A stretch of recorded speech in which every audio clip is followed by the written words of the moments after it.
you ready, kids? Aye, Captain! I can't hear you!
Ahoy there, mateys. It's time to set sail on another episode of Unconstitutional Awakening, the podcast. I'm your captain, Jimbob Ogleshort.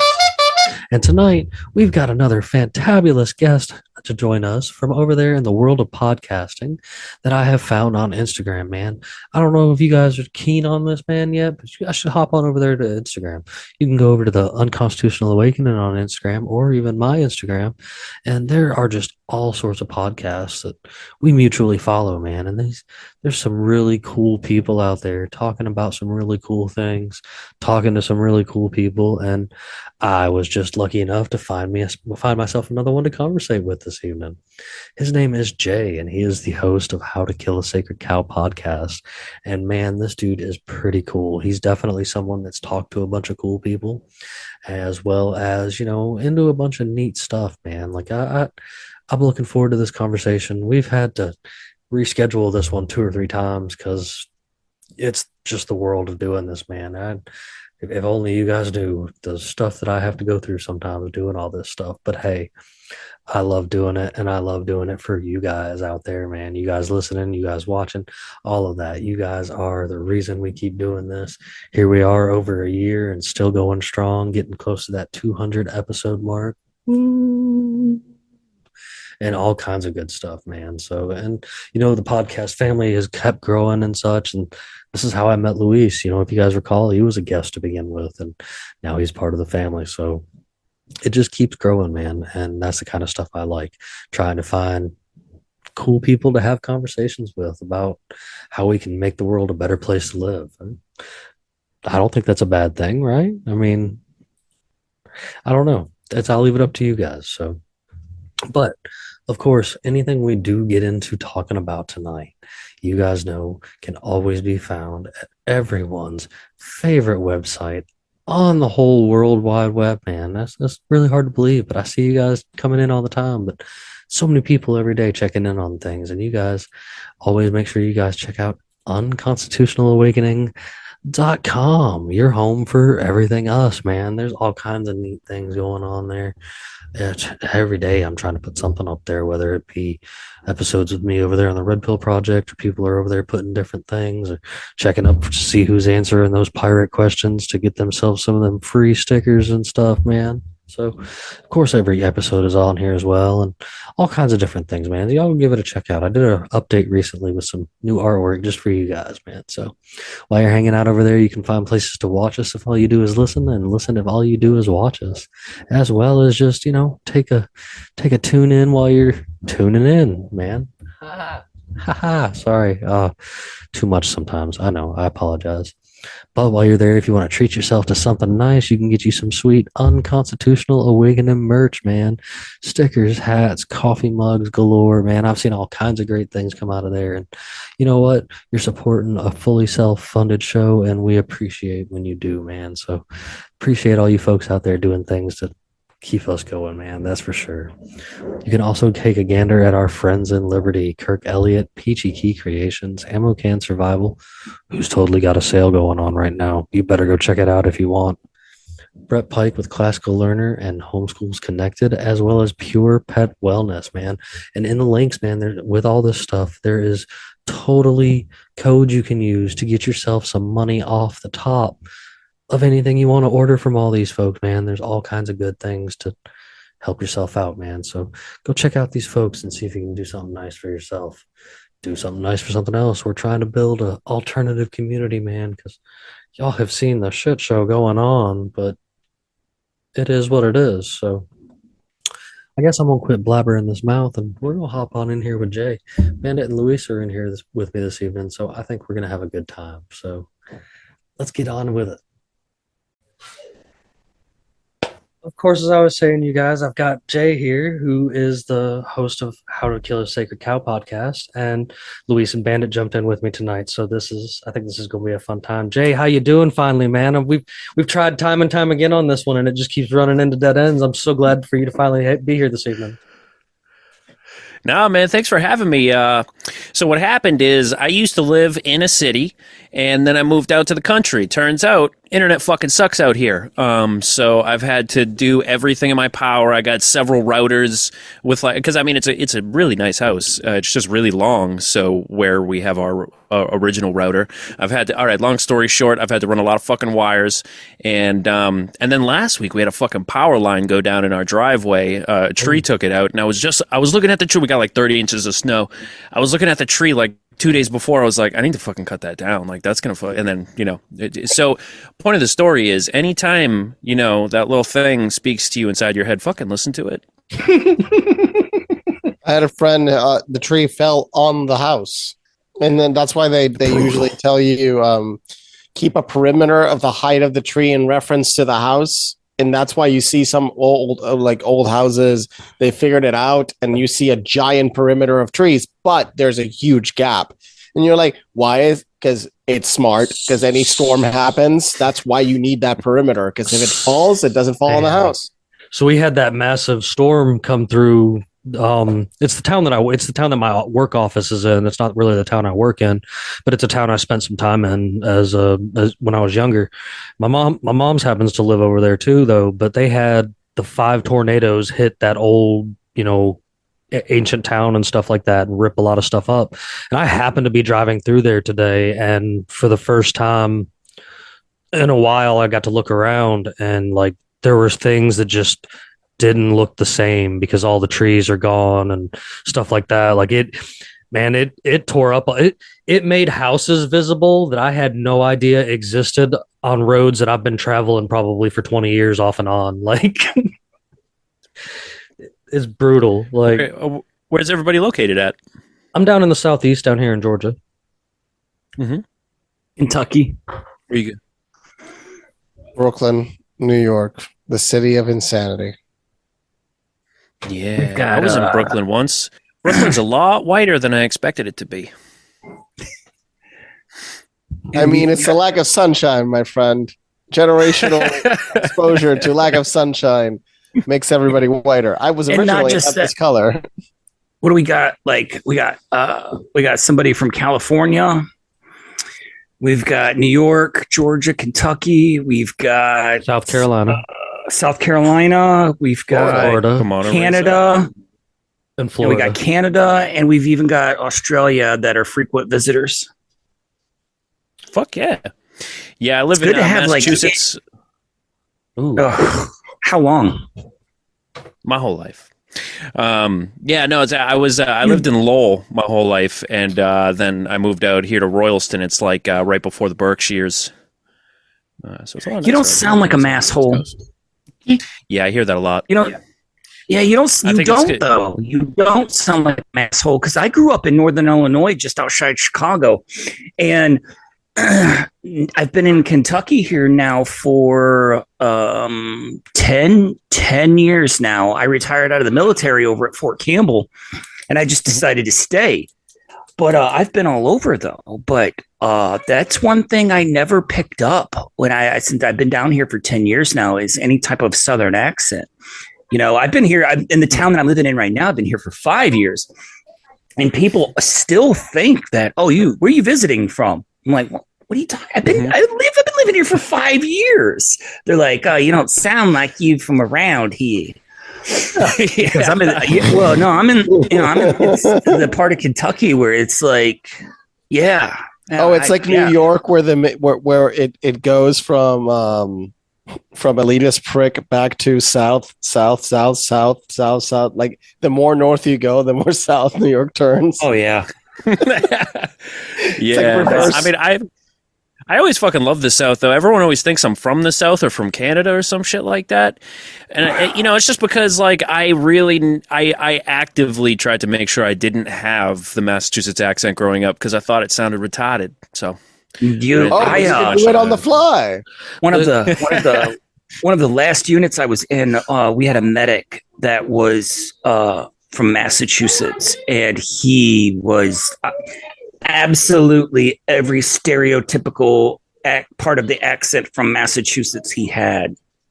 Every single, like khakis and khakis, one's a pair of pants and the other is what you use to start your car, sounded exactly the same thing. Yeah. And Lowell has its own special bullshit too.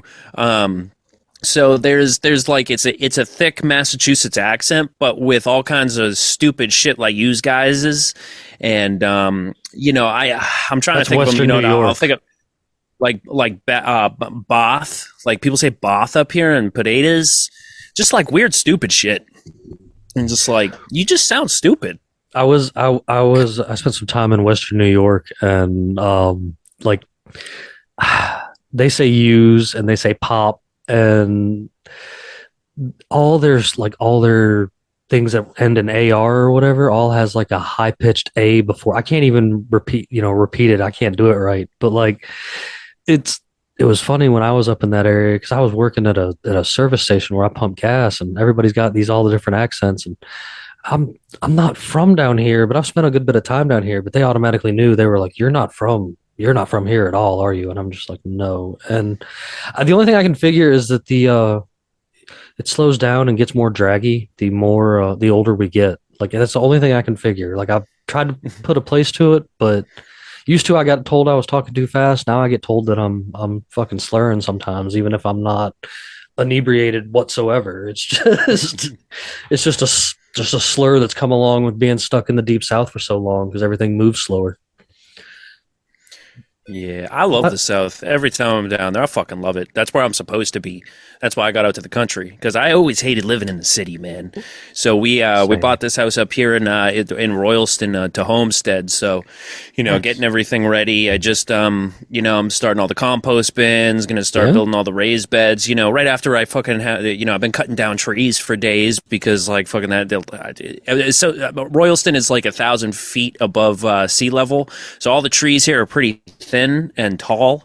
Yeah. So they just a bunch fell, and then, of course there's this chemtrail snow, so it's heavier than fucking usual, and it just destroyed everything. Like the people that live around here, like it happened for 2 consecutive storms, did the same thing, and everybody here is like, we've never seen it like this. The only other thing was in 2008 we had an ice storm that took down this many trees, but this one happened twice, which is regular snow. So in 2007. I was in Buffalo, New York, and they had a weird freak snowstorm, like 3-4 feet of snow in the middle of October.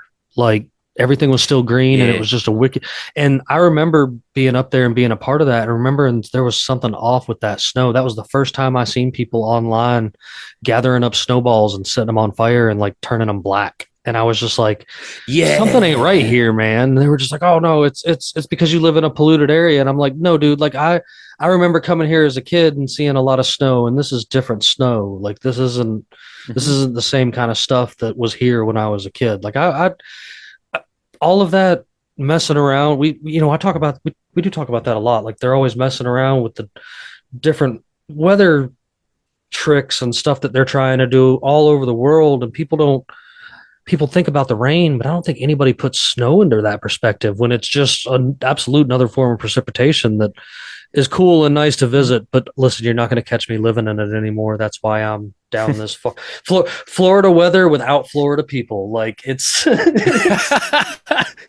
Oh yeah, man! I just fucking. My mom got married. She lives in Zephyr Hills, Florida. So I was just down there a couple of weeks ago. It's like 40 minutes outside of Tampa. Zephyr Hills is basically just like it's just a town made of like a bunch of trailer parks. So you're driving down there. There's like pickup trucks with pools in the back, and there's mopeds, and like nobody's got teeth, and you're just like, what the fuck is going on down here? But I mean, my mom's got like a cheap lot down there, so whatever. She's just living it up, trailer park style. It's a good time. Like that's all I can say. Like if you want a place to just live it out, you know what I mean? Like it's spring already now. For us, it's already shorts weather, and the water's already warming up. The fish are already biting, and it's only going to be a couple more weeks, and I'll have a boat in the water because it'll be warm enough that if I fall in, I won't be freezing my tail off. Like I tried the up north thing. I did New York, Denver. I'm good. I don't need the cold anymore. I decided that where it was warm was where it was for me. Bandit will argue with me. I don't know where he popped off to, but Bandit will argue with me because he's like, you need the snow. You need the snow to help reset everything. And I'm like, sure, but it's also cold and just not worth my time. Like I can, it's not my style. I don't know. Yeah, no, life goes on no matter what climate there is. That's life right. finds a way. You don't need snow. It's not, I fucking hate snow. It's bullshit every year for 6 months. And like, of course, like I always have jobs. Like, of course, I do fucking snow removal, and I always have to drive far. And it's like, I don't know how I keep ending up in these positions where I have to trudge through the very thing that I hate and like stay up for 3 days fucking plowing it all out. Like I'm like, just because it pays a lot, I was sitting here thinking about things like that. For the most part, most men, just in general, most of us out there are a delivery man of some sort. Oh yeah. Mm-hmm. Yeah, I was an Uber driver for fucking years, and that's a delivery man. Grubhub, all that shit. I install appliances. That's a delivery man. You know what I mean? Like I've done a bunch of other things and stuff like that, and talked to a lot of people, and it's one of those funny things. Providing a service, connecting a service, creating a contract, creating a transaction flow. All of those things are a form of a delivery.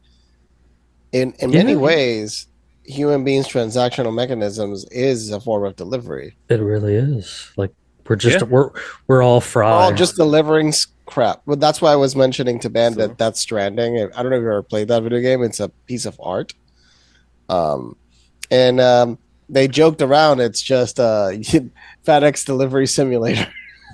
Oh my god. On foot though, but on it's foot. the graphics that are absolutely amazing. It really is. It's a piece of art. It's not like it's not a high-paced shooter it's sort of an RPG. You play that game for the graphics. So Jay, I heard you make mention of homesteading up there. You got any big plans for the spring coming up after you get these trees out of your way? Yeah, so we're gonna start small. What was nice about this property is 11 acres, that's a lot for Massachusetts. So we have a couple of lots that get some good sun. So we're going to start with like maybe 6 to 10 raised beds, 8 by 2 probably. Maybe 12, 15 crops, something like that. Just start manageable. We got a beautiful chicken coop was already here when we moved in, so we're gonna start with like 10 chickens and 10 hens and 1 rooster. It's an old alpaca farm, so there's already like sheds all over the place, like alpaca coverings and shit like that. Yeah. The crazy part is like having to learn all the steps before you can start planning, having to learn all this stuff. Like, all right, so now I got to compost. What the fuck is compost, made up of? So it's challenging because basically everyone has a different theory on what makes the best compost makeup. And so, I started like 5 or 6 different experiments because I'm like, I know I'm going to fuck this up. So I'm going to keep each one of these small and just, try to keep each one self-contained and make sure that like each one has just one variable of difference from each other. Figure out which one works right. I was doing composting too, so there would be a worm bin breaking in, so harvesting the worm castings. It's really good fertilizer. But I already killed my first set of worms, so I'm starting the second one. Well, worms are. If you keep your the one thing you want to watch for is like depending on like the bedding you use for chickens. Okay, if you use like straw and stuff like that, you don't want to immediately take that like chicken poop and straw and throw it in with your plants or whatever. You gotta let it go for a little bit. But the best thing you can do is use that when the gardens are down, cover your raised beds in your areas with that straw and with the chicken poop mixed in, and just leave that over top of the ground because it will keep heat in and allow those worms. I have redone just like leaving. I left the straw and everything covering my raised beds and my gardens out back over the winter time, and we didn't get that bad of a winter here. And just going out there and raking it back a little bit, the ground has completely transformed. It really has. Yeah, fuck yeah, I'll try that out. We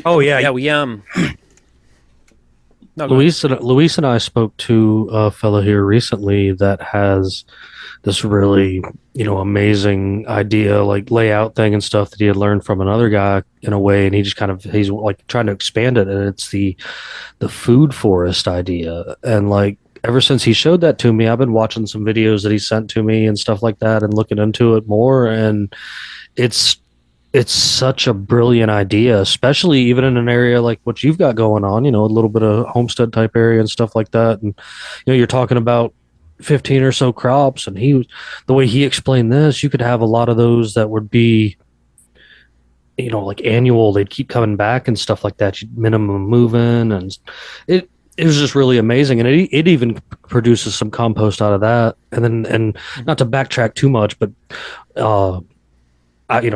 you're right about that. Everybody has their own mixture, I guess, that works good. And there's something about pig shit. Like my pigs are a pain in the ass, but like pig shit is totally some top tier stuff to mix into your compost piles. Like I've seen good results from using that. Like I guess it's because mine eat right. You know what I mean? Like they're not grain fed and stuff like that. They do a lot of grazing on top of eating good, eating pretty good, like a lot of vegetables and vegetable scraps and stuff like that. Like they're well taken care of. They're probably better than I do, I think. Like you got to keep an even mix of like organic matter, food scraps, organic matter. Like if you go to dig like a new bed or something like that, take that dirt and mix it in with your compost.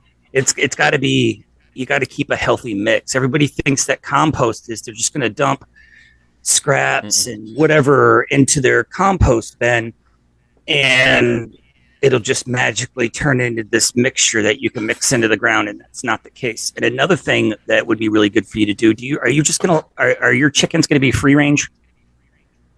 We're gonna have areas that they can graze and not. Peck at and not peck at. So there will be cordoned off sections, but not totally. A really good graze. thing that I've seen done is I can't do that because I'm in a limited area where with chickens, rabbits, and my gardens and everything, I can't have free range chickens. But what you do is you have your compost pile, and you can bury your chicken food in the compost pile, and instead of having to turn it, chickens are one of the most amazing ground turners. When they go to scratch and dig for food, they will turn that pile of compost for you within a day or two. With your chicken thing, is when it comes to trying to pin down chickens, the best advice I can give you there is do a chicken tractor. Like whatever contraption you build it on wheels so that you can roll it around the property or whatever, and they still have the free range in a sense. Because there is not a fence that is going to keep chickens contained. Like if you if you do not have them in something that's contained, like chickens are anarchists from the word go, and they will totally sacrifice their own life to get whatever it is they're trying to dig for. Like I've unfortunately lost many a chicken to a mixture of eagles, stray dogs, a bobcat probably, and I know coyotes and stuff, because they'll get to wandering out, and you're just like, well, shit. And a little while later, you'll hear it. Like you'll hear them scream from far off, and it's just like, well, damn, that's another one down, unfortunately. And I mean, we've got an owl. Yeah. Oh God. We got an owl watching ours right now. We got a great horn that comes into the tree in our backyard and watches our rabbits and chickens. I watched an owl pick up a duck. No, seriously. Recently, we found out what was eating our outside cat food. The food for our outside cats, and we've got this big raccoon that comes over and steals the cat food from outside. This boy probably weighs 40 pounds, easy. And the thing with raccoons, though, is they will kill indiscriminately just for the fun of it. They'll kill your chickens and ducks just for the fun of it. Yes. Yeah. Fucking They'll pull their heads man. off. I mean, I love raccoons, but I fucking hate them too. Like they're the cutest sons of bitches until you watch them exist. They're fucking assholes. This is true, But, though. I know we got coyotes out here. I was out here the other night, and I definitely heard a pack of coyotes. There's a couple of owls around here, and there are tons of hawks. Oh man, there's a raccoon right there. Yeah, I mean, there are so many hawks in the area. So there's eagle protection out here in Massachusetts. I mean, I think there's eagle protection everywhere, but it extends here to the hawks. And I noticed there was a huge boom in the rabbit population maybe about 10 years ago. I had never seen as many rabbits and as many wild rabbits as I have in Massachusetts as I have in the past 10 years. And then immediately the hawk population just shot the fuck up. Causation may or may not be correlation, but that was at least my observation. And even in Lowell is an urban area, but we have we call them river hawks. They're just like those small black hawks. But dude, they roll in packs. I don't know if you guys have ever seen like those little black and brown hawks, but they hunt in packs in the spring.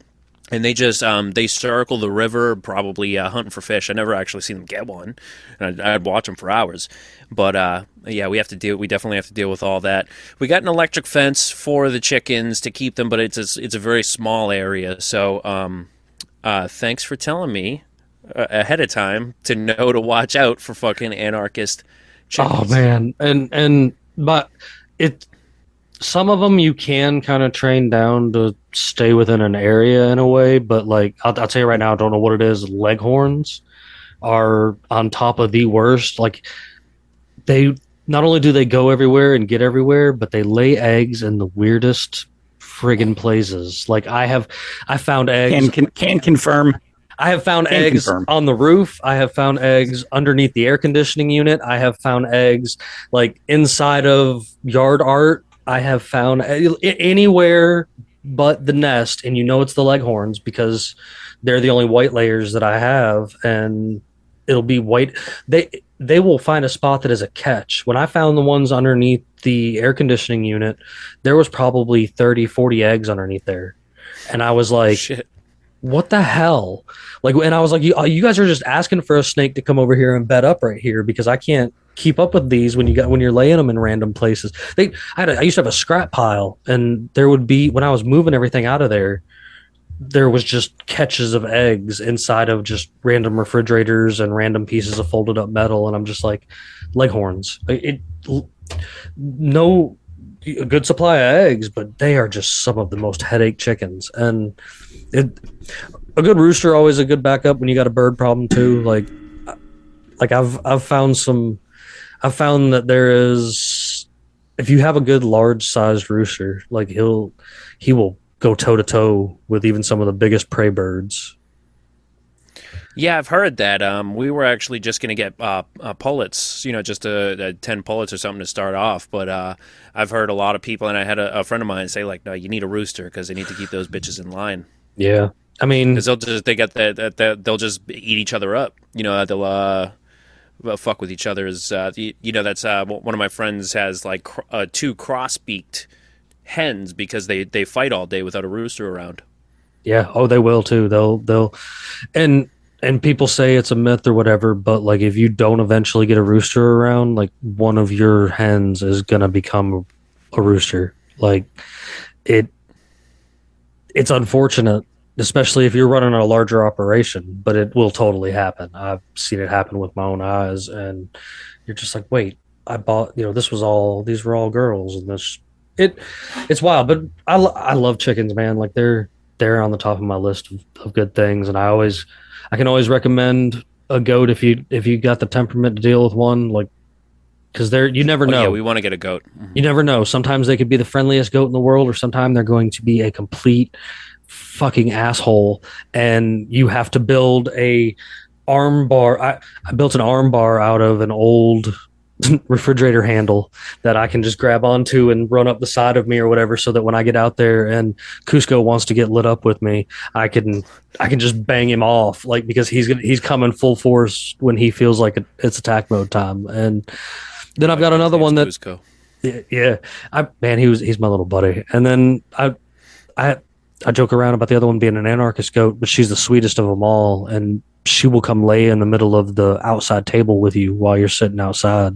Like, just climb up on the table, lay beside you. But she thinks she's a dog. Like, goats are awesome. Goat milk, like homestead and stuff, man. That's something I love bringing Speaking into of eggs, idea, because it's going to be the way to go, I think, for a lot of people. Check this out. What I've been getting a lot lately, I've got cinnamon queens that are laying like just your normal, like, I'm trying to get like right in the camera. A store-bought egg. That looks good. But then, that's a double yoker. I've been getting these constantly, these massive double yolk eggs out of my leghorn hens. Huh. I've got a whole dozen almost of like huge eggs that I used just recently, and these are like the normal ones that we get. It's funny you brought that up, because the entire last set that I brought into the house or whatever, like just about every one of them were double yokers, and I was like, "What the hell is going on?" Like, I guess it's just that time of year, everything's getting ready to kickstart. Like, we've already been semi-warm. We had a little cold snap the past last week or whatever, but personal farming, or even personal farm communities and stuff like it. I keep telling people all the time, I'm all about the idea of, let's get something big enough and people that all have the same intentions, like, let's just do it ourselves. Like, I guess it's not that it's passive aggressive, or it's not that I'm even worried about a Waco situation or anything like that. It's just that I'm like, no, like we could, there's enough people out here that are thinking in the same mindset, and another set of hands is always better than one. I pull off a lot doing the homestead thing as much as myself as I can. Thankfully, I have kids that are able to throw in helping hands and stuff like that. But I mean, I could imagine it being so much better if, like, Bandit and I were working together in the situation, like it'd just be that extra set of hands and stuff like that. And we keep running into folks like yourself, and there's plenty of other awesome folks that I've met here that all have these ideas of homesteading, and because isn't becoming self-sufficient like it's the closest you can get to real anarchy. It's close you can get to freedom today. Yeah, absolutely. Yeah, it really that is. Was a question I was and not ask only everybody, because it seems like in these communities that I'm sorry, I didn't mean to cut you off. It seems like in these communities no, go ahead. That it seems like in these communities that there's a very high percentage of homesteaders, or at least people that make the majority of the food that they eat on a daily basis on their own.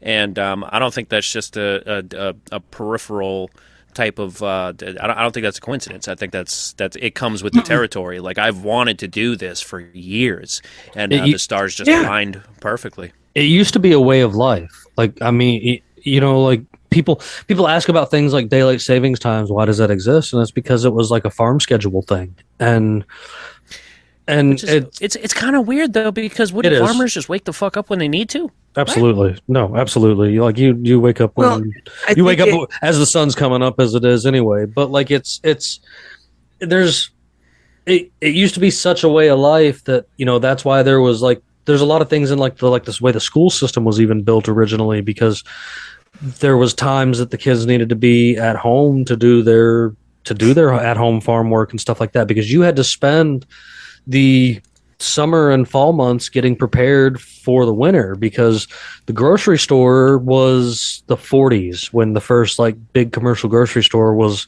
really a thing. Sure, there was places you could go and get like flour and stuff like that, general stores and stuff like that. Sure, don't get me wrong, but there was so many things that were produced at home and canned at home and made at home, and instead of being able to go and get you something out of the freezer section and pop it in the microwave. Like, people don't, like, that's such a small time frame that has actually even existed, that people don't, I don't think people can actually comprehend that. Like, our grandparents, great grandparents in some cases, made it through like the Great Depression and stuff like that because they knew how to be poor and eat from home. Like, potatoes will grow anywhere. I'll tell you that right now. Like, that's and you can sustain yourself. If you got a goat and got some potatoes planted in the ground, well, that means you got butter and you got potatoes, and that means you can actually sustain yourself to live on those two items, believe it or not. So if it comes to it, I think there were more people, I guess. It seems like there was a gap. Like, our great grandparents and stuff were capable like we were. And then our grandparents and parents got modernized or something and lost it all. And lost it all. Dumb. Like, They got real dumb.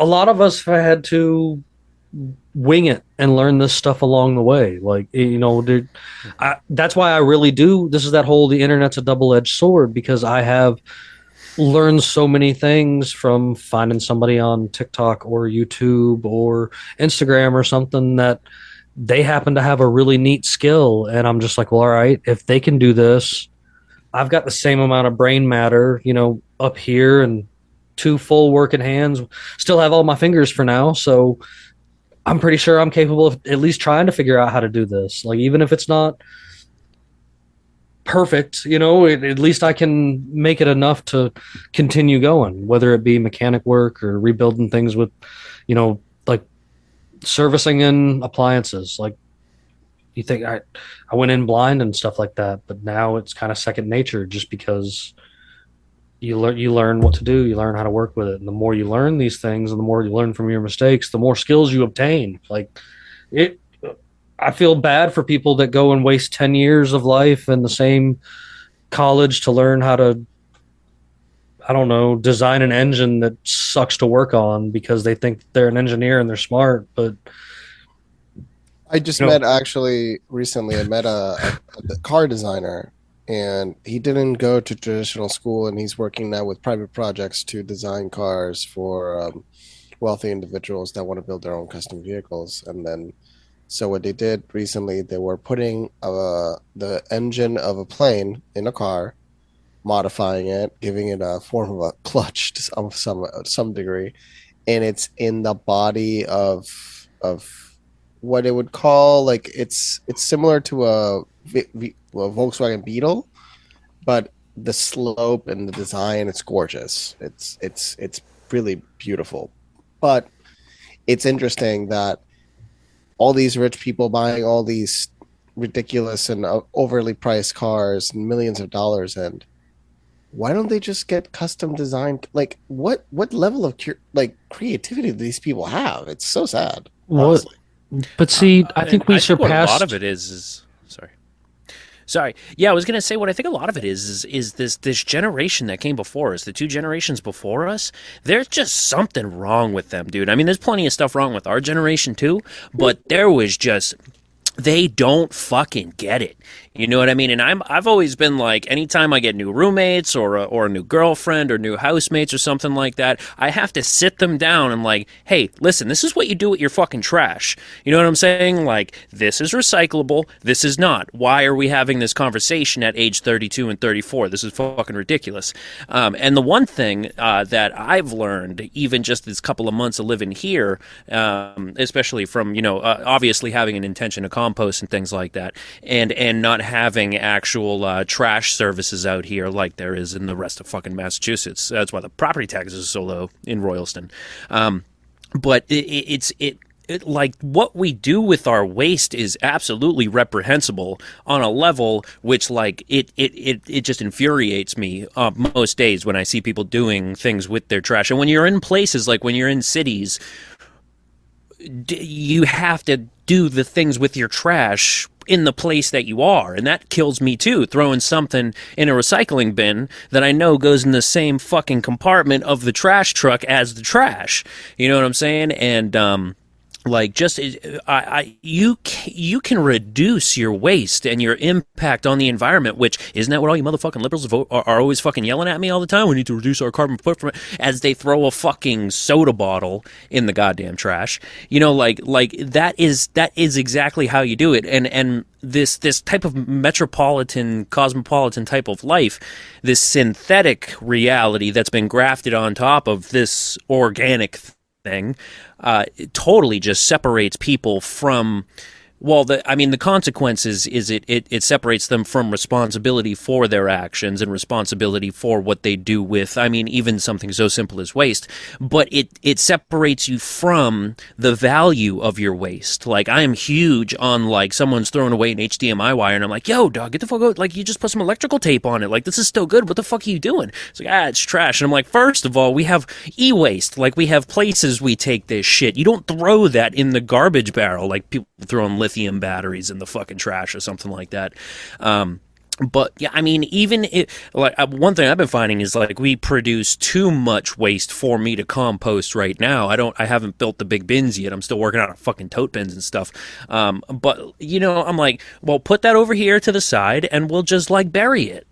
You know what I'm saying? Like that can benefit the ground at least. If I'm not going to be using it actively to grow food with and compost, like, we can do something responsible with that. We don't need to throw it away. And like, boom, I think it was Scandinavia, well, like maybe it was Finland or some shit. They were trying to figure out, they were putting too much, their dumps were overflowing, their landfills. So what they did was they gave every citizen 3 chickens free from the government, and then they said, take your food scraps and feed it to the chickens. That's all that was the entire purpose of giving everybody 3 chickens. And they reduced their waste by like 25-30%, something like that. And so just this like way of life that our parents and their parents, who like, have you ever met a 60-year-old person? They're a fucking idiot. You know what I mean? Like, there's no wisdom there. They're few and far between. Granted, like 65% of people off the top suck, but like in those 2 generations, finding good people with good heads on their shoulders is a very, very rare thing. And like, I'm a supervisor. I'm a supervisor of a logistics warehouse, a receiving warehouse for a veterans hospital, and all of my employees are in their 50s. They're fucking idiots. Like, I love them as people, but they have no clue about anything. They can't work a computer. They don't know how to think. They don't know how to learn. They don't know how to fucking read. Like, I'm like, what am I supposed to do with you? And I just inherited all these employees. And I know I'm safe in saying this because they're not going to watch this show because they're not curious people. They're argumentative. They're hard-headed. And, I'm sorry, end of rant. But yeah, we need to get back to the fucking land is what I was trying to say. Well, you're talking about like the trash and stuff like that, and I find this number interesting because I've always known that there's big money in trash, and this is the first time I think I've seen one that has it defined as a 1,612 billion. Like, so apparently it doesn't go up after hundreds of billions; it goes into thousands of billions, and they're talking about that they're going to by 2030 being worth 2,483 billion. And like, I wonder why they don't want to say trillions. why don't they want to say trillions? Are they scared It's to say not trillions? we are not necessarily one of the most polluting countries. On No, the by far, planet. no, by far, We are one not. of the biggest. We are one of the biggest wasters. Like Yes. our food waste and just product waste, that we've become such a disposable society. Like they said in Fight Club, everything is single serving. You know, single serving friends, single serving food, everything, and then it just goes like as soon as it hits its sell by date, it goes like in the trash. You know, Yeah, I mean, but it's if you ever feel nostalgic for the past and you really want to reconnect with your childhood, open up a Boomer's fridge. You'll find fucking Frank's Red Hot in there from fucking 2006. please. Like, what the fuck? Are we talking? Like, we're gonna FIFO, trash talk bitch. some Like boomers now? FIFO. 'Cause I'm down for this, man. I'm down for this.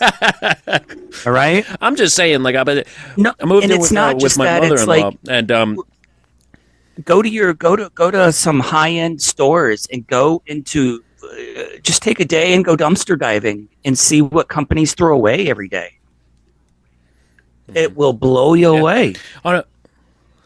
you know what'll really blow you away? No pun intended. Just watch what the fucking federal government throws away. They'll throw away shit they just bought just so that they don't admit that they wasted money. I do it every fucking day. Do you like these motherfuckers? Do you know how they These throw away motherfuckers. stuff? They start a proxy war with a country and they ship secondhand gear to them, so they in turn have an excuse to buy new. I hear a place with a U is involved in this. Yes, yeah, you got it. And that's how the government I mean, you throws away you stuff. pick a letter of the alphabet, and they've bombed that letter. Yeah, I think every letter in the alphabet is in Czechoslovakia, so we bombed that country. We bombed the whole alphabet right there. No, I'm seriously though. I mean, But this is that old saying, you know, I will, before we rip the boomers to complete shreds tonight, because, you know, I don't mind at all either. I'm always calling a generation to destroy the world. Yeah.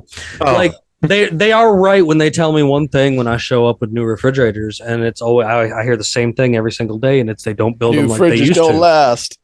Well, it's they don't build them like they used to. And as you know, I think a refrigerator is a great example because as somebody who does install and work on them, it really is. I have seen refrigerators I have seen refrigerators that work that are from the 60s that still work, and refrigerators that I delivered. Yeah, the wife and I were just talking about one that we saw one on Marketplace, Facebook Marketplace for $400. That was a 1962, 63 something that was still running. And but I'm like, I would be trying to load that thing into the bed of my pickup truck by myself. Ain't gonna work, man. And you take a chance buying a new refrigerator for, you know, $2,000 or whatever one you decided to get, and I have delivered refrigerators and turned around the next day and been back to do warranty work on them because there was something wrong with them. Like and on top of the fact that I like to keep bringing attention to this, any fridge made after from 2019 and forward is completely flammable and combustible. And oh yeah, could you show the image of that? Because when you told me that, I was like, okay, so this all comes down. Guess what? This all comes down to saving money. The fucking light bulb. The light bulb. I mean, you can just make them LED. I don't get it. No, it comes down to the light bulb. It does come down to the light bulb. They got together. All of the light bulb manufacturers. Oh, you're talking about the light bulb conspiracy, the design obsolescence part. The obsolescence. Design obsolescence. They got together and said about the fridge itself for a second. No, it gets into that. It has everything to do, everything disposable now, and they force you to buy new stuff after a few years. It comes down to the light bulb. It really does. We had, and I can use a fridge. We had a fridge in here before we replaced it 2 years ago. It was only 6 years old. The rare time you will read like anything conspiracy and they don't write theory next to it. Yes. Because This it's is not. a theory. It's not a It's theory. fucking fact. Mm. Oh, they also did this for. Yeah, that's the name of the movie. They It also is. did this for these. So in the early 2000s, there was an actual conspiracy between all of the chip makers, or the memory makers, to jack up prices. That was in the early 2000s. Why am I not surprised? That's why they were so insanely expensive. And I mean, just look at what Apple does with their updates and their batteries, man. It's like fucking. And then they get sued, and then they stop doing it for a few years. That's been explained, and it's logical. While people consider the concept of design obsolescence happening in many respects, batteries do deplete. That is just chemistry. No, I'm not talking about the battery itself. Oh, that they slow down the phone in order for the battery. Yes. Yep. No, the replacement battery thing that's a trend that sadly Right to Repair needs to fight for.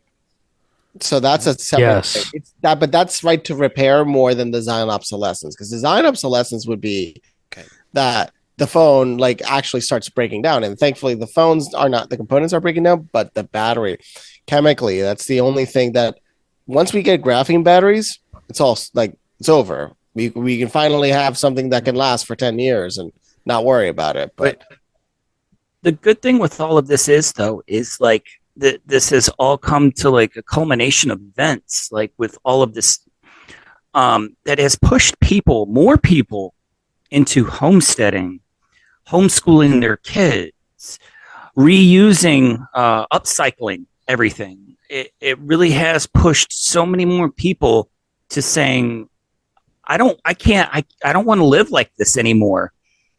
And it really has and I hate to bring it up, but COVID really did like push a lot of people to homeschooling and homesteading and everything, because they finally saw like tyranny in action. And they're like, I'm done with this, man. I really am. I'm going to get back to the land. Even if you're where I'm at, where you got to work with 3/4 of an acre, and you're just like, or half an acre, and you got to do the best you can, which is a good thing. I really like seeing that. That's especially, and you see it on TikTok. And I think that is one of the main reasons why they have pushed for a TikTok ban, is because it's a threat.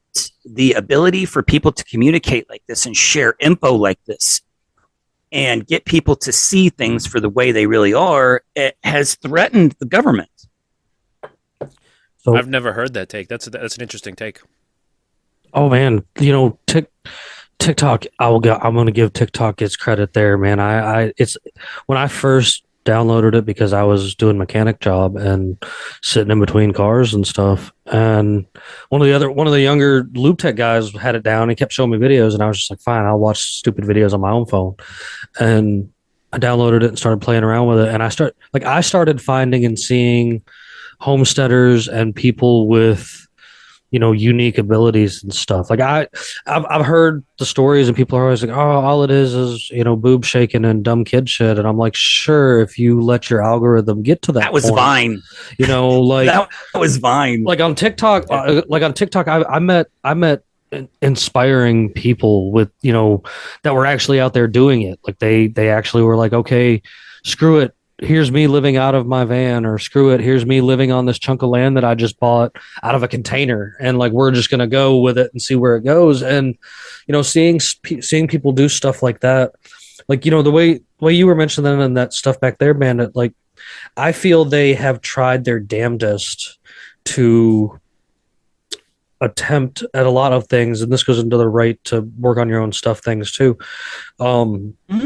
to regulate away your ability to be very self-sufficient. The car's a great example to me for this, because there was a point in time where you could pretty much do almost absolutely everything there was to your car or truck right in your own garage without even having to think about going outside of it, unless you cracked a head or needed a full engine replacement. And even then, you were probably down to do it because it was just a handful of bolts.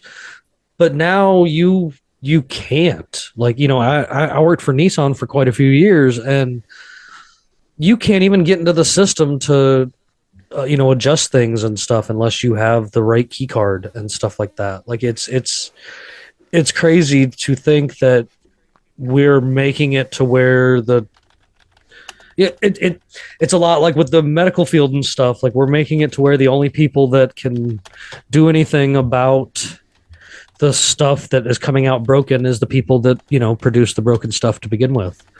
And it's getting ridiculous, I think. Well, that's why they want to regulate supplements. Yeah, absolutely. Yeah. There's no doubt in my mind. The fucking what the FDA fucking like what they accept. They want to classify all supplements as drugs.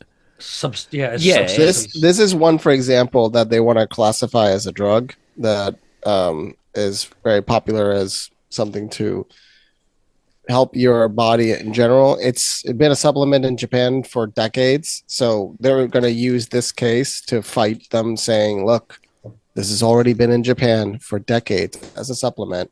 Why are you determining that is now a drug?" Or another example is I have here is alpha GPC, and this is great stuff. It has very positive results in relation to cognition, memory retention, and especially for older people, the results are like 125% improvement in memory for older people. So nice. If you have a family member that has memory issues, get them alpha GPC, and they might actually get amazing results out of it. And regulating this stuff and turning it into drugs is the worst type of control that you can imagine. I mean, at least the Chinese have Chinese medicine, which is basically a giant unregulated madness that actually cures people to a great extent. Yes. I mean, the Chinese are still around. They've been doing it for thousands of years. They knew something. I have a friend who's a Chinese medicine practitioner, and she heals people when the medical system can't heal them. So I really believe that that there are things here, and I know this is big in like the Chinese medicine aspect of things, but there are things here all over this existence, that we all see or whatever, that that were put here to aid us. This goes back into like the dandelion type conspiracy and stuff like that, but like it's not a conspiracy theory anymore. Like it's proven fact when you've got the companies that make the heart medicine or the same company that make the stuff to destroy the dandelion and stuff like that. When there's great benefits from things like that and many other things. Like, I mean, I'll attest to a lot of stuff. There's a lot of those in the Chinese medicine. There's a lot like the, like Indian medicine, like over in India type Indian medicine and stuff like that, where there's a lot of teas and stuff that you don't, I've met people that don't get sick. I met one person that I spoke to. He said he's never gotten sick in he's 38, and he said literally in his life he doesn't believe he's ever been sick. There are teas you sip on like regular like down here in the South it's sweet tea all day. Don't and miss me with some fake stuff. Like it better be real sweet tea and not some kind of syrup nest tea garbage. But like you've got other teas are used for healing. The aspect of a lot of teas were taking these different herbs and these different berries and stuff like that. And even like old vegetables and fruits and vegetables and stuff like that. We've done such a good job at genetically modifying fruits and vegetables to make them, and a lot of selective breeding and stuff to make them what they are today. But like, I don't think there was ever a time fruits and vegetables were the main portion of the human diet because they weren't as sweet and colorful and stuff like that as they are today. A lot of them used to be bitter and more of the aspect of something you would mix in with your herbs and stuff like that to take as a medicine. And they've done such a good job at force feeding us food like product that I think that's the root of a lot, like not just the obesity problem, but I think it has a lot to do with the mental illness problem that plagues the United States as well, on top of a lot of other things. There's so much negative chemical garbage that people ingest on a daily basis, even when you're trying to not like it. When you break it down and you start looking at things in stores, a lot of people that are on like an awakening journey, like I've known them too, and even myself way back in the day. Like you were like, oh fuck, I can't eat. There's nothing I can eat. I'm scared to eat anything. I don't eat anything, and this is what leads, I think, into a lot of the homesteading US? and stuff. But Half of the U.S. is it half or more than half of the population of the U.S. is set to be obese by 2030. Not just No. overweight. I kind of think I No. just Overweight. think that Over- that's over- just to sell that new Over drug. 50% is already overweight. I think so. Yeah. Yeah. Well, that's What's overweight. crazy? They are saying obese by 2030. Yeah, it's because they got that Like, new like we know anti-obese drug that coming down the pipeline. That's why. You just have you could just walk out into public. I don't need to see a statistic. I don't need to see a poll or a statistic or a study to say that half the population is already overweight. I can go out in the public and see that. I'm saying, Yeah, especially like, down south. Man. Yo, obese. there's a lot of fat people. Oh yeah. So many fat people. Yeah. Well, I mean, Yes, we we got do. a lot of fried food, man. Like there's Yeah. The crazy thing is too is that That you got ain't no people joke, that'll though. like they'll religiously take their Xanax every day. They'll take their Adderall. They'll take all their shit. Yep. However, trying to convince them to take fucking like a multivitamin and fish oil is like pulling teeth. They're like, I just can't remember that. I'm like, well, you don't fucking forget your sertraline, do you? And the crazy part also is then you have the 1 degree further than that. The people that do actually take vitamins and fish oil, you're like, yo, man, you should probably be taking like a whole food multivitamin and not just like some synthetic vitamins that your body's just going to shit out anyway. Also, you might not want to take fish oil. And they're like, what? They're supposed to be good for you. It's like, well, yeah, but it's also fucking chock full of mercury because that's what fucking fish just happen to absorb at high levels. And so you're going to want to get the algae, which is where where all the good fatty acids come from anyway. So just cut out the fucking middleman and go right to the source. And you might another not want to thing down I that was with a thinking about this 64-ounce is- Diet Coke. Nah, man, you should drink White Claw. But I was. Did you guys listen Sponsored to? by- Yeah. Do you guys read any Philip K. Dick at all? yeah. I have. So like I fucking love Philip K. Dick. I've read like all of his obscure short stories and shit like that. And while you were talking about planned obsolescence, it got me thinking about a short story, but I can't fucking remember the name of it. It might be War Veteran, but I don't think it is. It's crazy because this dude, he's like from 1919. I think he just got out of the war, which is why I think it's War Veteran, but it might not be, so don't quote me on that. But he just one day he's just like in his wagon and he's like a fixer, he's a tinkerer. He just goes like village to village and he's like, hey man, you got some broken shit? Because I can fix anything. And his big thing is like these hands, like I love these hands. And so he just time travels one day to the future. It's like 2050 or some shit, and it's like post-war, like post-World War III or some shit. And it's illegal. The government makes it illegal to repair anything. And so he's getting chased down by the government because he's going like town to town and just like going like, hey, what's that, a microwave? Is that oh no, he doesn't know it's a microwave, of course, because it's from the fucking early 1900s. Sure. But he's like, man, I'm fucking around with it. He's like, I can fix that. It's just like a broken wire. And people are like, you fix stuff? Like, that's not allowed. It's like, what do you mean? You guys don't fix stuff? And they're like, no, you can't. Actually, I'm calling the police. And like, it takes place in the backdrop of like this intergalactic war where this AI is like telling them that there's this probability that if they don't do like what is that, an advanced strike, what's that, a strike before they strike, what the fuck is that called? A preliminary strike. Preemptive strike. That's what it is. And they're like trying to figure out like, should we fucking bomb Alpha Centauri first, or like, and then the AI is good. It's just like, it's crazy. It's all over the place. It's like a very convoluted story. It doesn't really make sense, which a lot of Philip K. Dick stories, they don't really make sense, but like he's got some gems. There seems to, I had that website. Actually, it's got like all of his short stories and a lot of his books and stuff like that. That of course I'll share with this episode too. But as soon as I pulled it up, I was like, oh yeah, this is some regular stuff that I have. And to me, it's some early. In a way, it's a lot of early predictive programming in a sense. Like, there's so many things from his crazy, outlandish, futuristic short stories and stuff like that, and in a lot of aspects that you're just like, wait, like that's happening now, or we've already seen this happen, and it's wild how I don't necessarily think it was predictive programming. I think it was more of a profit. That's my opinion. Like I don't shit on people if they think he was predictive programming or in on it or anything like that. But I do think that he just like was hooked in. Have you ever heard about his experiences with? He probably had a stroke, but have you ever heard of like any of the stories he wrote, like Valis and on, Like after that? that? He had this experience. Yeah, like he had this experience where like he started getting information from the ether. Is basically the way that he described it. Like he was communicating with ancient spirits and aliens and all that. He had no fucking idea what it was. But there are things like his wife was like. I saw in an interview one time. And he was like, he's full of shit. He was just staring at this girl's tits and he was pretending like he was having a mystical experience.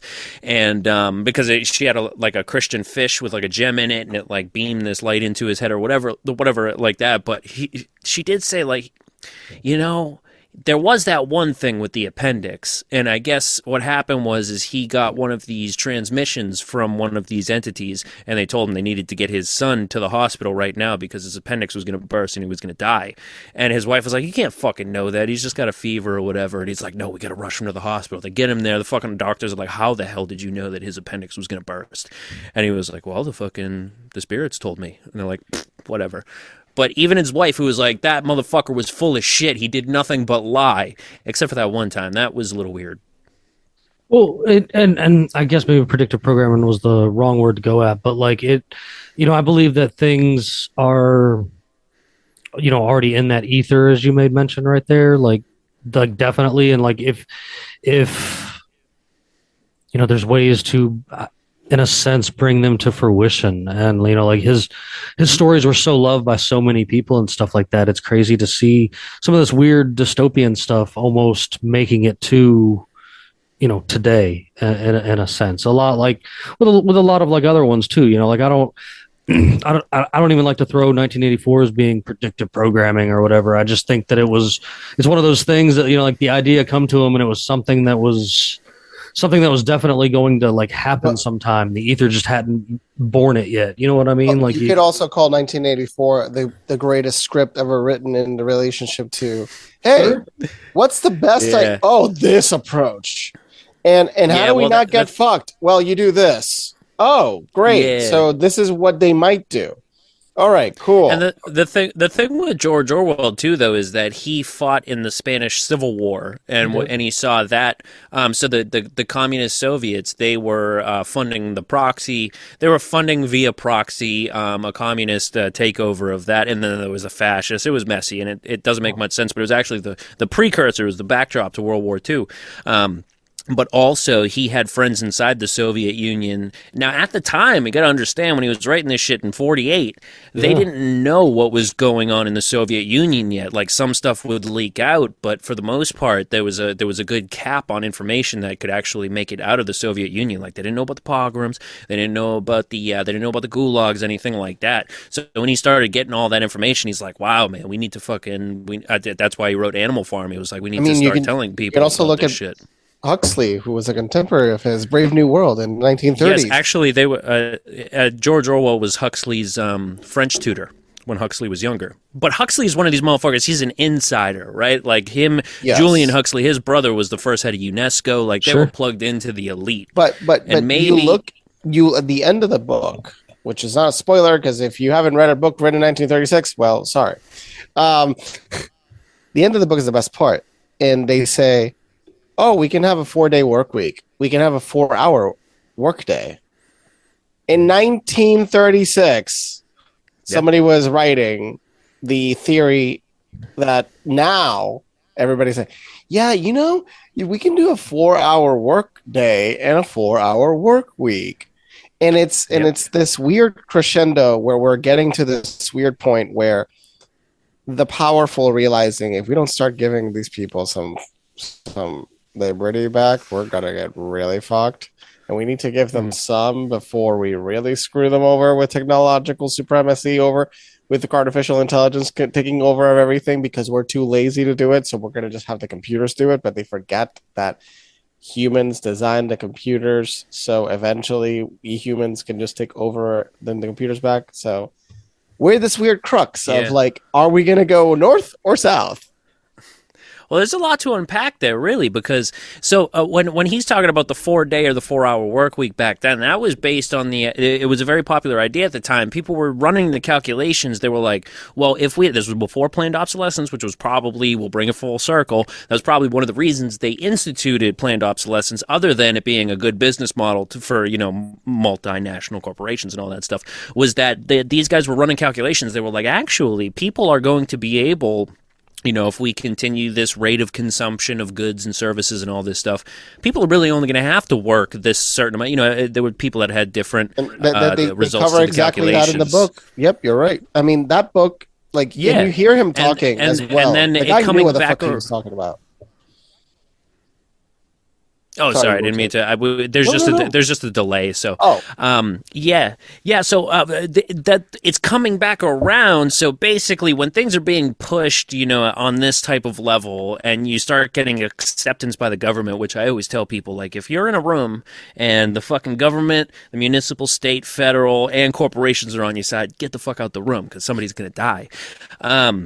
It's just like you talk about, COVID, George Floyd, all that stuff. Get the fuck out the room. If everyone's saying the same thing, get the fuck out the room. But if the government is talking about 4-hour, 4-day work weeks, that's because there's an agenda behind it, and that's because they want to phase humans out. So they know that, like, for the majority of the American population, the most exercise they're getting is at work. And so you just want to start phasing the humans out.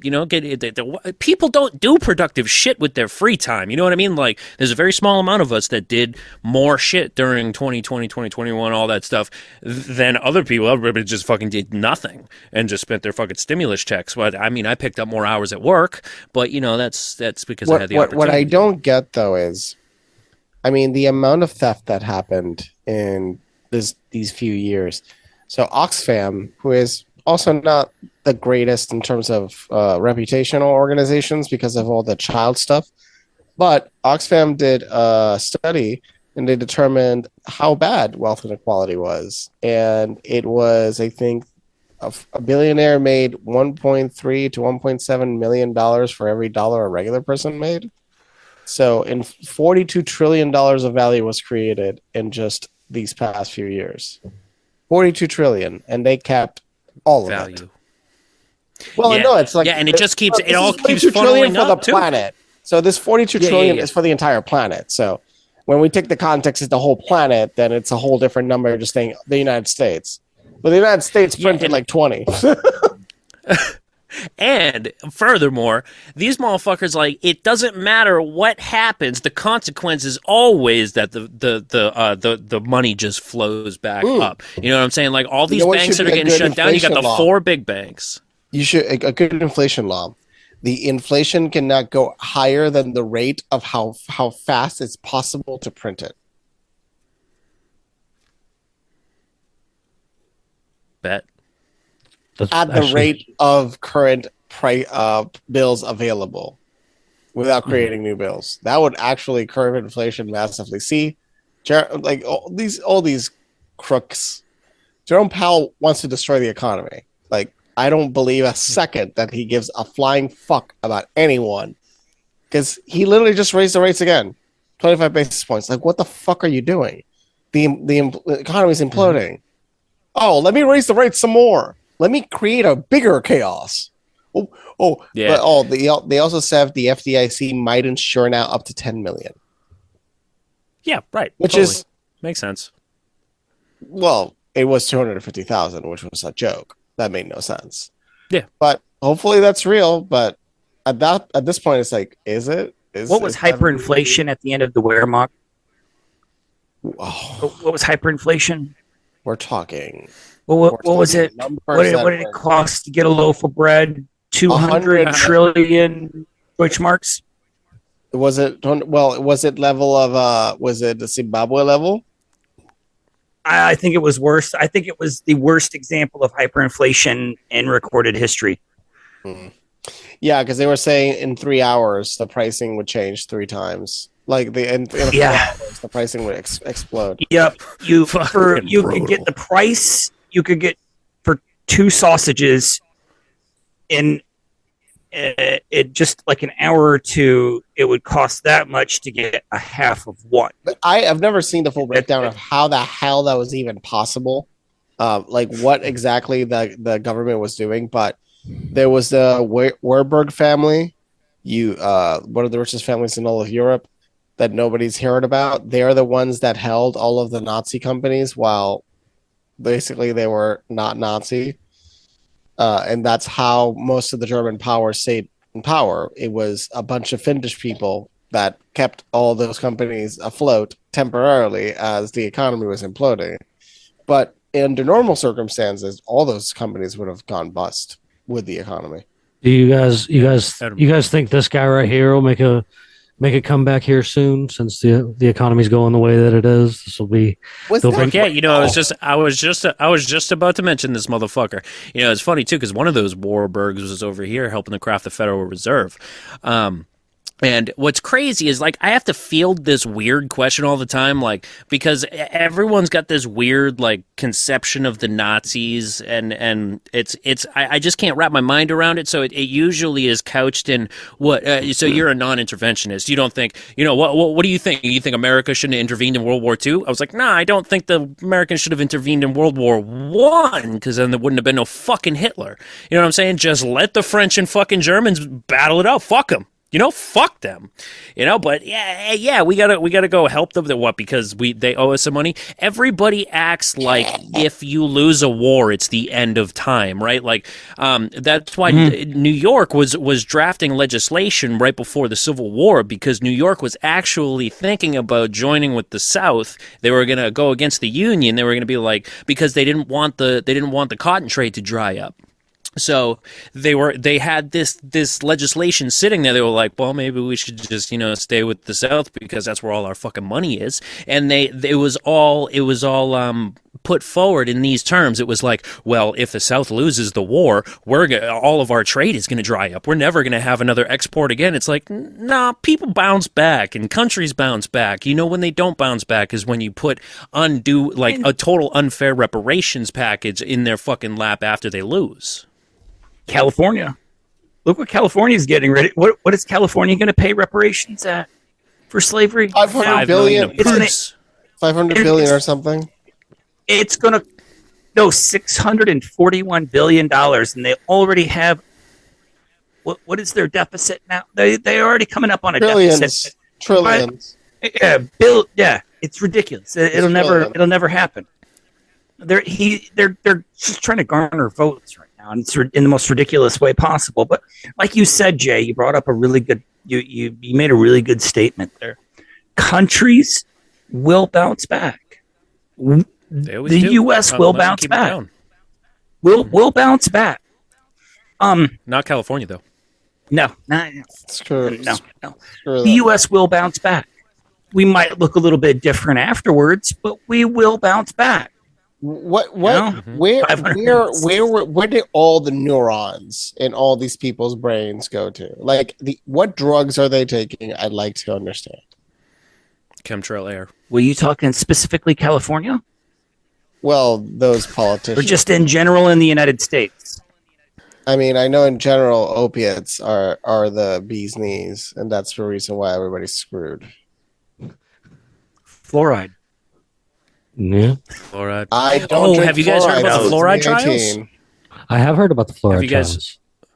Yeah. So Fluoride they what? just actually released the fluoride trial. So the FDA was trying to withhold information. There was this organization that was trying to get the FDA to release all of their studies on fluoride because they had petitioned them to actually do the forever studies back in chemicals. 2016.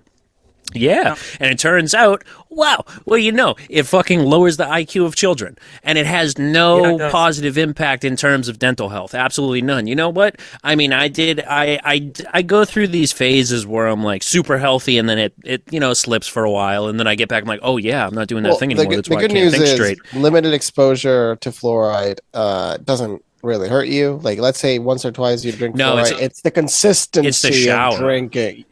Is it showers? Yeah, and it's in the showers is the worst. Yeah, because your pores open up and showers it worst? goes right in there. Yeah, Yeah, if you don't have a filter on your shower head, you're getting the worst type of exposure to fluoride possible. That's why you shouldn't be using all kinds of chemicals in your soaps and shampoos as well, because your pores are very vulnerable when you're in the shower. The hotter the shower, the more vulnerable you are. Yep, the hotter the shower, the more you can take in all kinds of things like that, and that people overlook that aspect. I think you hear a lot of people always on the don't drink the fluoride thing, but then they don't. They wash their pots and pans in it, or they bathe in it, or they swim in it. Or coffee is one of the worst ones. Oh yeah, especially if you don't have the proper filtration system set up to make yourself some coffee right. Like that's 100% there. Like because people are just constantly taking in this fluoride and so many different things, and there are filters. We were talking about that, me and Luis and the guy we had recently. We're talking, there are filters that can get rid of big chunks of these, forever chemicals or whatever, and I highly recommend it. Just like whatever you're working on, they even have them that you can hook up like to the main system of your house, so that like the water that's coming in is just clear. Regardless of how you got it coming in, even if you got a well out here, like I'm well kind of guy, and it's crystal clear spring water as it is to begin with, and probably some of the coldest, most delicious water you'll ever drink. But it's still good to run it through that filter, because you don't want a mouthful of something. The part is you need to get a fluoride test kit to then even test these filters. Yes, absolutely. Yeah, well, that's why sediment filters are actually the best, because I mean it's replicating the natural process. The best thing you can do to anything is run it through sediment. I mean, that's the every filtration system is just trying to improve what sediment does to it. I think actually some of the more impressive filters I've seen are saltwater filters. The membranes on those. I mean, yeah, like my son's mother, her father runs one of the coke plants out of here in Westford, and that's all they do is they make saltwater filters. I mean, it's not even close to what a sediment filter. It's not the same mechanism at all. I couldn't understand it whatsoever. But I was like, damn, you get to turn fucking salt water to fresh water? Like that's a game changer. If any industry is going to get shut down in the next 10 years, it's going to be a coke plant fucking making those goddamn saltwater filters. Well, they do have a cool like handful of different reverse osmosis kind of things, as well as those, especially when you're into like the homesteading, or even if you're into like some off-grid stuff, they have these really cool sediment filter bags that you can fill with your water from where you've done them and hang them in the tree, and it goes through all the sediment like within the bag and everything, and comes out the other end like nice and clean and clear and ready to go. And there are plenty of answers to filter, to definitely filtering water, and I do think it's an important thing. And I'm an advocate though for telling you to stay away from like the purified drinking water at the one that says purified drinking water at the grocery store, because it's going to be full of chemicals. And there's I know down here in the South, we even have a lot of places that sell water from like the reservoir of North Carolina or something like that. And you're like, what the hell? And you can even see that it's got, chemicals and stuff added into it. And, spring water, like I'm always telling folks spring water, advocate for spring water. I actually just learned that 10 minutes from the house here is an old mountain top that has an old natural spring that you can go out to the pipe and, fill up and go. And I'm actually excited to go check it out, because I love me some fresh mountain water. Like it's always the best kind of stuff there is. It's always so cold. Like people don't realize how cold that groundwater is by the time you get to it. Like it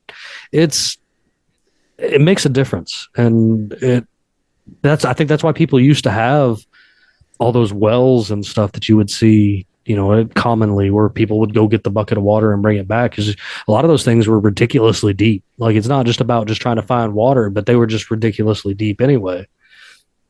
There's Yeah, it's a double-edged sword, though. You got to be careful of your surroundings sure. with wells. So my family is my father's side of the family. They're from Quincy, and there's another town close to Quincy called Weymouth, and that's where that's where all my aunts and uncles and father grew up, and they all ended up with cancer, and it was that Mm. fucking well. Like cancer doesn't run in families. That's not a real fucking thing. I mean, maybe you're predisposed to it, but like my father had ulcerative colitis and some cancers in his stomach. My grandfather never smoked a day in his life. Fucking throat cancer, got his ear chopped off from skin cancer. One of my aunts died like limb by limb. Like they took her leg and then her arm, then her other leg, and then she died. And then my cousin was born with leukemia and he died maybe Jesus. 10 years back. Like it was crazy, but like nobody in the family that didn't grow up in Weymouth is fine. It was just the well. Interesting. Because like Quincy was a big dumping ground for a Yep. lot of Boston That's- harbor chemicals. They would just go to Quincy and dump it, and that's it went all the way from fucking Quincy to Weymouth in the ground. Absolutely. No, absolutely. not enough sediment for that shit. Yeah, and that that's a big thing too. I as somebody who spends a lot of time out on the river and stuff like that, as it is, I'll always be the first person to tell you if you're going to try to find something to drink out there because you were not smart enough to bring something with you, just go find where the deer are drinking from because that's going to be, the clean water source. Because deer aren't going to drink bad water. You know what I mean? Like they're pretty fucking smart, believe it or not. Even though they do run in front of cars, don't get me wrong. That's a whole entire different subject. But like when it comes to a lot of things, deers are a lot more intelligent than people give them credit for because they always just think about them running in front of cars. Like I especially when you're out here in the woods, seeing them and watching their habits and stuff like that, you just see how a lot more animals are a lot more intelligent than we give them credit for, I think, just in general, like whether it's their connection to the planet or what it is or something like that. But there's just things that they seem to know. Like it's hard to explain. Have you guys heard about how bees fly? Have you guys heard about this? I had no fucking idea. Yes, I have actually, because bee theory stuff is interesting. Go ahead. Yeah, man, they fucking levitate. They don't even fly aerodynamically, right? So they got these wings that are too small to carry their body, and then on top of that, they can carry 90% of their body weight while flying in a straight line at 30 miles an hour against the wind as well. And it's almost impossible for aerodynamically flying animals and insects to go in a straight line forever as long as they want. But what they do is so they flap their wings and it creates a frequency, something like a tuning fork for a guitar. A guitar, like if you have two different instruments that are harmonizing together. So those wings catch a frequency that the surrounding area is on. Of course, like the easiest one is Earth's natural frequency. And then once you go down this rabbit hole, then it's all Tartaria shit, which, it's not my field, but I know a lot of people that are pretty fucking like deep in the weeds about it, but that's what they do. So once they beat their wings and they have this cavity in their, I guess thorax or neck, whatever the fuck it is, that it's, I don't know exactly the mechanism, but it creates this like magnetic field around them that they use to levitate. It's just levitation. And like, so, I'm a conspiracy theorist, whatever. My mind first goes to like, all right, so that's why they're trying to get rid of the fucking bees, other than that they're useful for pollinating, which is bad for business. It's a bad business model to allow people to be able to exist without the help of the government. And also, it keys people in. Like, you hear all these stories about the ancients being able to fly with music and things like that, which, that's another rabbit hole, but, like, that's what I think it is. I think it's frequency in music and all this type of stuff, the healing powers of music. I met this guy. We actually did an episode back in October of last year with this fellow. His name is Chaz of the Dead. He's a pretty cool cat. But he was telling us about insect theory, and it gets into a lot of the levitating of things, just like you were talking about there, and goes into the idea of, like, I guess ancient and or even alien type tech. Like, that would be explanations and ways to get, how are things traveling so far and so fast, or how did they do this and do that, or have this levitation stuff, and it all has to go back to these frequencies and stuff like that with this. And it like the insect theory thing, like I've been seeing it kind of grow more and more here recently, and I think there really is something to that there, because I'm big into the kymatics and the frequency sounds, and think there's all kinds of weird, interesting tie-ins to all of that kind of stuff. Like it's amazing to see it kind of spreading around like that now. Yeah, well, I mean, I've always been interested, right? Because I'm a musician. Any of you guys musicians? I can play bass guitar. You're not a musician. I have heard that my entire life. Thank you. I know. No, fucking, and then there's that conspiracy about, the Rockefellers and the Nazis changing the A above middle C frequency from the one that resonates to Earth to 440. So from 432 to 440, which I've always kind of knocked around, but I haven't actually found any evidence to that.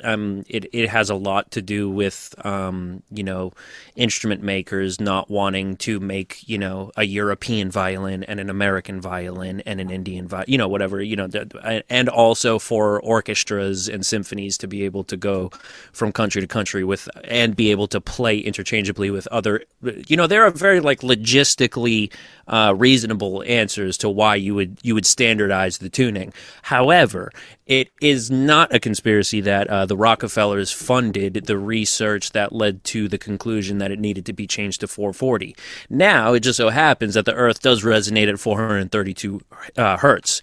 So there is that component. And also, I fucked around with it, but I have felt, I've had religious experiences in this A above middle C at 440. And, reality is what you make it. There could be a physical component, because when you look at all these cathedrals, these ancient places, I've even heard some people talk about, they brought this, it was a choir, that it was like all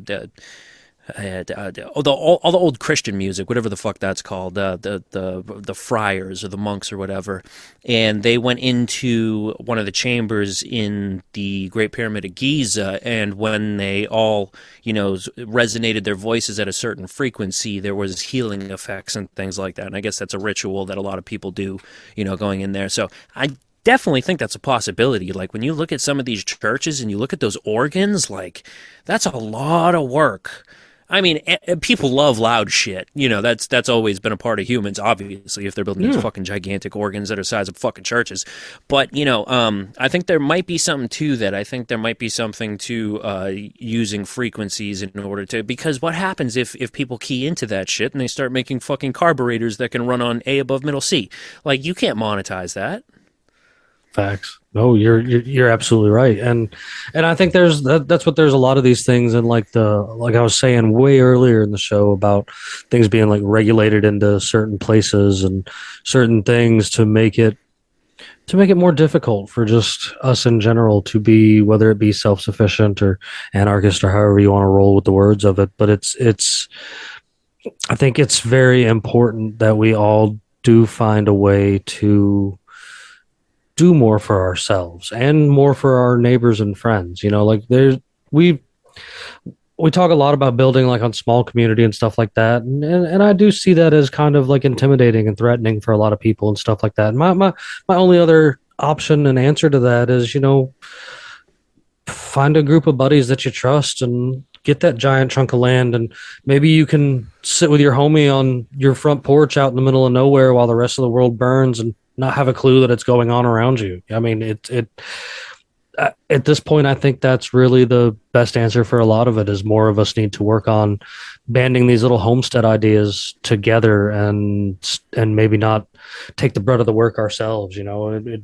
More or less build this community of friends a little more in real life than on the internet, like we've all been doing so far. I see a lot of promise in stuff like this, especially when I keep talking to more homesteaders and more people in these different areas with all of these just fantabulous ideas and, looks at life. I love how you take the time to break a lot of things down, and try to find the plausibility of them, like with the Hertz thing you were talking about here a few minutes ago and stuff like that. Like there legitimate scientific reasons to do things a certain way. You know, Luis is good at that too. Like that's why I love having him around, because we'd sound like a bunch of nut jobs sometimes, I think, if Luis wasn't in here setting us straight with some things, because we just go off the rocker all over the place. Like I was telling Luis before we started here, I'd legitimately be considered insane by most people if they knew that I can sleep in jeans, I can take a cold shower, and I can straight razor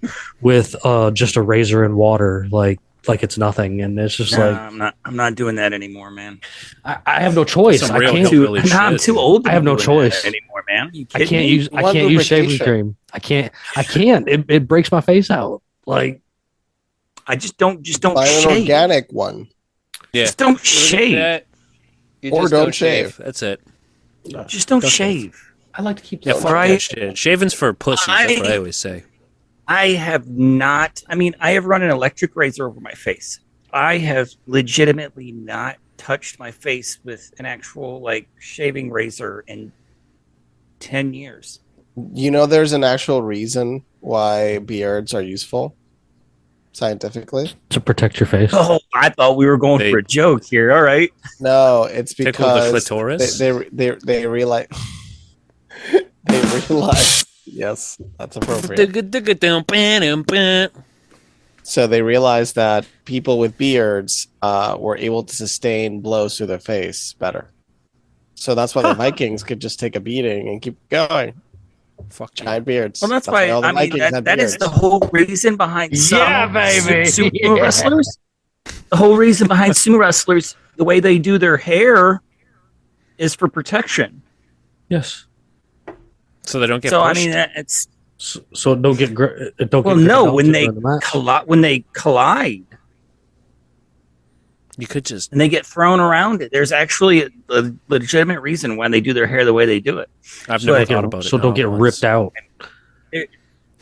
I shit you not. I will never ever put I will never ever shave my face like down to the skin ever again. It's We will one shaving day every. see it. And No. it's like 10 years younger than the rest of the face. We did No, see man, it that it's one like- time that you accidentally shaved. It was It'll terrifying. never happen again. It'll never happen again because I mean there was There's something pictures like though. there is There's video evidence. like shaving every single morning It's for terrible. 14 years. Every single just the morning. dome. That's the only thing I shave. For the most part, I mean, I'm not doing that I anymore. trim that down, but that's just Not doing it my anymore. design, I guess. I don't know. I mean, I do it because I got no chin. See, it ends right there. I got a teeny tiny face. You just don't know it. You know, I had to shave in 2020 because I was still working at the hospital. I've been working at a VA for almost 15 years, and we had to get fitted for N95s. It was when when we don't know what the fuck's going on. You got to wear the N95 everywhere you go. Don't fucking take it off. And, you know, I was still thinking like this was a bioweapon that was going to kill everybody, you know. And so I was like, fine, whatever, I'll fucking do it. And I shaved, and I fucking shaved the whole beard off. I walked out of the bathroom. I was living with my sister at the time. She burst out laughing because I not only do I look like a child, but I don't have a chin. Seriously, that's exactly how I did it though. When I shaved it completely as close as I could with an electric razor, I did it. I didn't tell anybody in the house I was going to do it. I didn't tell anybody I was going to do it. I just walked out of the bathroom, walked through then out in the living room, and I had a towel over my face like this, and I dropped it, and everybody was just kind of sitting on the couch like, "Why'd you do that?" No, My sister just burst out laughing. I was like, this isn't fucking funny. no.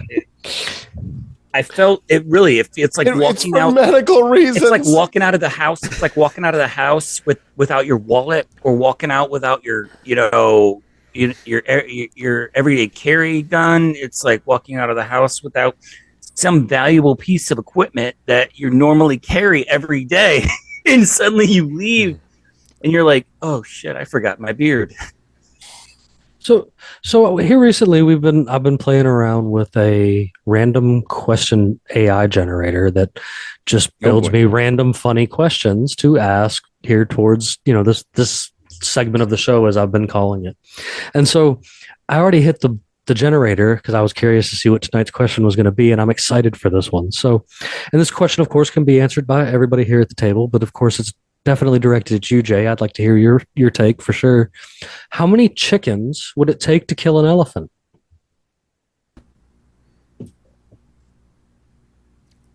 Let me see. There's a 15. You carry the 5 to the third power. 76. Now, are there rules of combat? Are they going to be released one at a time or a swarm? Chicken And swarm. are we going to That's a have legit an question. arena? That's a Are we going to have an very legit arena? question. Are we going to have an arena? Can the elephant escape? Is it in the wild? Yeah, it's in the Ooh. wild.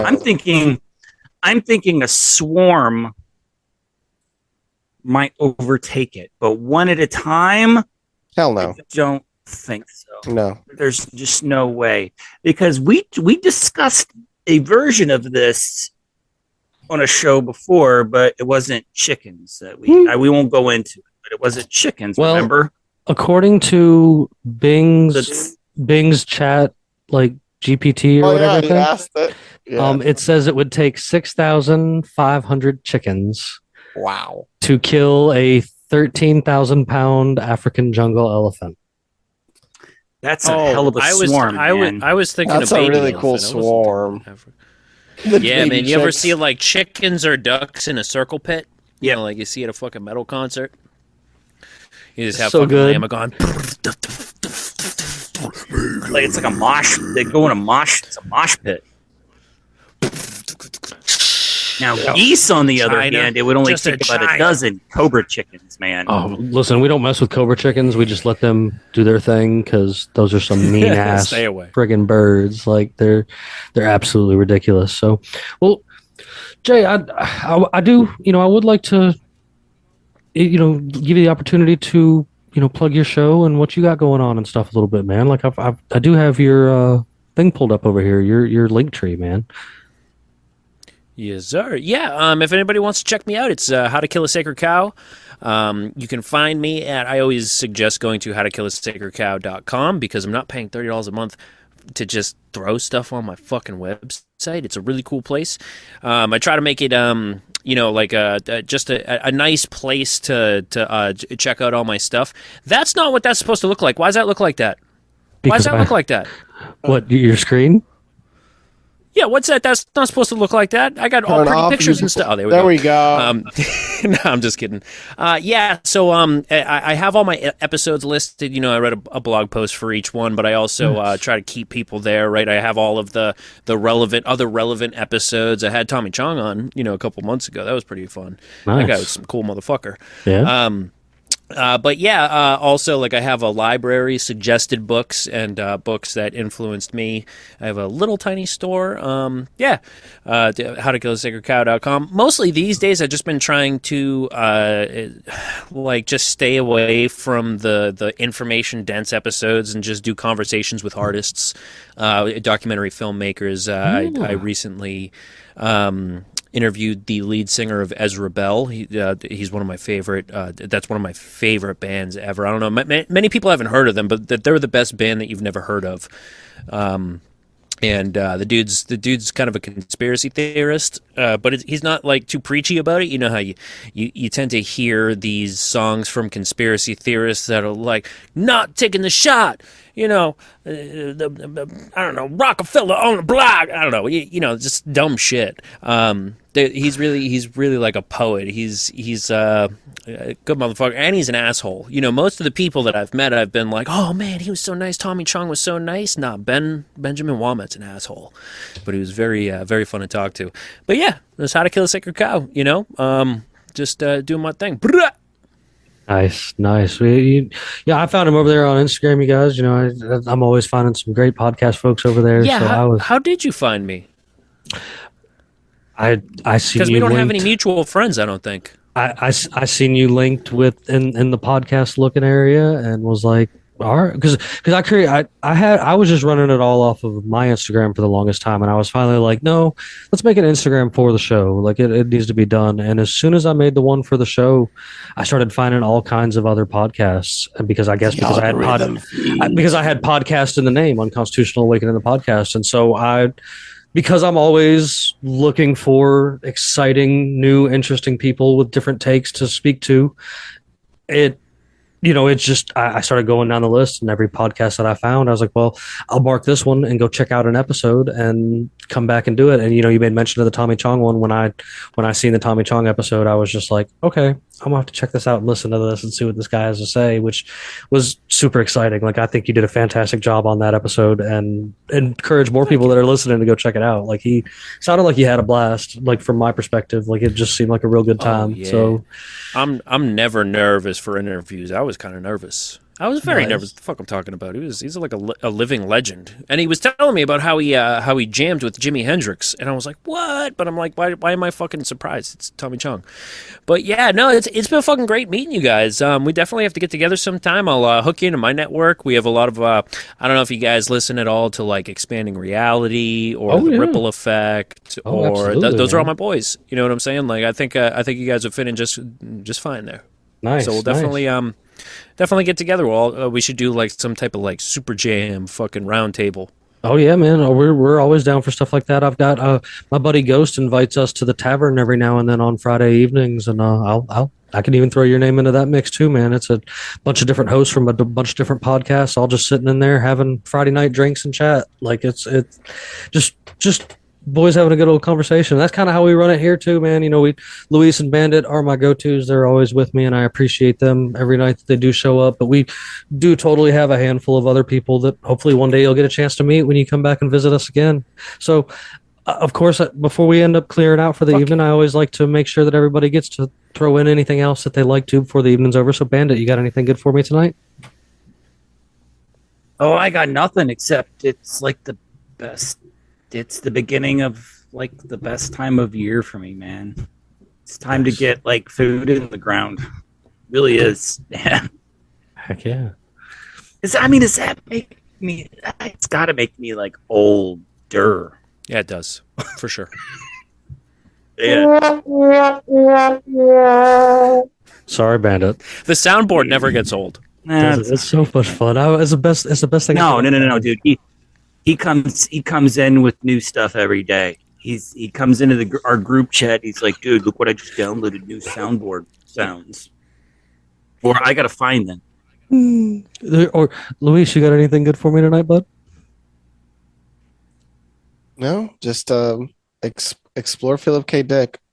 He Fuck yeah. he really had visions of reality that enlightened others to realize that it's not all that we're being shown. And there is one video of him talking about how in his dreams is when he traveled to the worlds he wrote about. It's not that he just wrote it, it's that he traveled to those worlds. And I've experienced that, and then I found there's a whole section of the internet that talks about experiencing different worlds. So if you've ever had something like that, go explore that. Evidently, it's a real thing that people experience. Literally experiencing your life in a completely separate life in another world. And you're like, okay, and then you come back here. Like, you get like I know he wrote short stories, but I mean, it's like, can you get like a best of? Well, that website that I'm going to make sure I share with this episode, you guys, that you guys can go through, it is everything he pretty much ever has written. Like, you can go over there and read it all. Like, it's not just his short stories, it's also some other books and just other things that they have obtained that he's written throughout time. We're really good about making sure we share some links for everybody over here, because I definitely recommend it too. It puts some it's good relaxed reading if you're wanting your imagination to expand and stuff. I mean, for me it is. Like, it's intense. If you're wanting to expand into your different worlds, I guess, or if you want to work on your imagination, Electric Dreams on Prime. The last episode is insane. It's yeah. That was a strange take too on his works. They were like his short stories, but not. Well, they It's good. expanded on, but the last one, if you're gonna watch any of them, just watch the last one. It's one of the most Yeah. impactful ones that you could watch. It describes the future in such a that's literally the direction we're going. I think so too. And if you just want to do something quick, like you can read his novels, like Do Androids Dream of Electric Sheep is, one of the quintessential ones. But even his short stories, like Minority Report, that's a classic. Nothing like any of the movies. They Can Remember It For You Wholesale. That was Total Recall. Yes. Those quick reads. Yes. Oh man. So, but you guys, I'll make sure that I got all those links from things we talked about this evening, and all the links to get back to Jay, because you guys want you to go over there and show him some love and stuff like that. You'll be able to find that over at unconstitutionalawakening.com with this episode, as well as being the place where you can answer tonight's pirate multiple choice question to get yourself some sweet Unconstitutional Awakening the podcast stickers, man. We've still got more of them to give away. I even got a new stack that I'm not showing off here, but if you are lucky enough to win one, you'll probably get one of those new stickers too. So tonight's question is, which of these personalities was kidnapped by Sicilian pirates in 75 BC? Napoleon Bonaparte, King Henry VIII, Aristotle, or Julius Caesar? You guys can answer that question over there and get yourself some stickers this evening. And other than that, we're going to weigh anchor and head on out of here. So we'll see you guys soon. Good night, everyone.